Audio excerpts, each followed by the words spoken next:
Henry and Gordon were lonely when Thomas left the yard to run his branch line. They missed him very much. They had more work to do and had to fetch their own coaches. The big engines thought they were too important to fetch coaches. James grumbled too.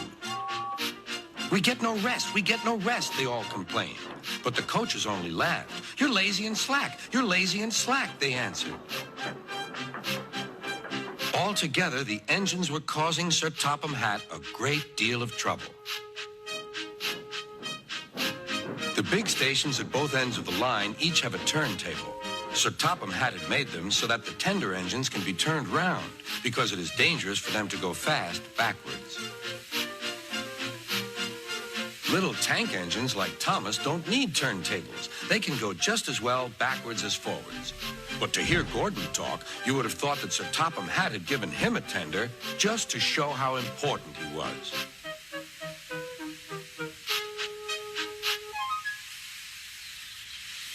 "You don't understand, little Thomas. We tender engines have a position to keep up. It doesn't matter where you go, but we are important. And for Sir Topham Hatt to make us do shunting, fetch coaches, and go on some of those dirty sidings, it's not the proper thing."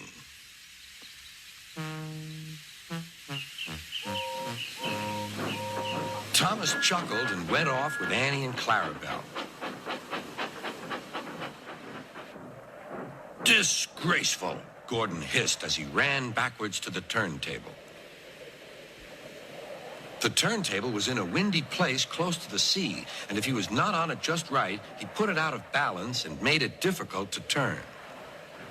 Today, Gordon was in a bad temper, and the wind was blowing fiercely. His driver tried to make him stop in the right place, but Gordon wasn't trying. The fireman tried to turn the handle, but Gordon's weight and the strong wind prevented him. "It's no good," they said at last. "Your big tender upsets the balance. If you were a little tank engine, you'd be all right. Now you'll have to pull the next train backwards." "Look," called some boys. "There's a new tank engine." "Oh, it's only Gordon back to front." "Hello," called Thomas. "Playing tank engines? Sensible engine. Take my advice. Scrap your tender and have a nice bunker." Gordon said nothing. Even James laughed when he saw him. "Take care," hissed Gordon. "You might stick too." "No fear," chuckled James. "I'm not so fat as you." "I mustn't stick," thought James. He stopped on just the right place to balance the table. It could now swing easily. Gordon arrived in time to see everything. James turned much too easily. The wind puffed him round like a top. He couldn't stop.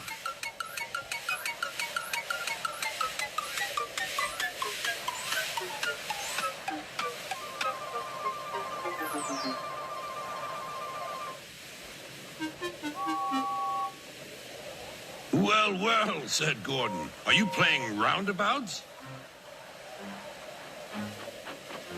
Poor James, feeling quite giddy, rolled off to the shed without a word.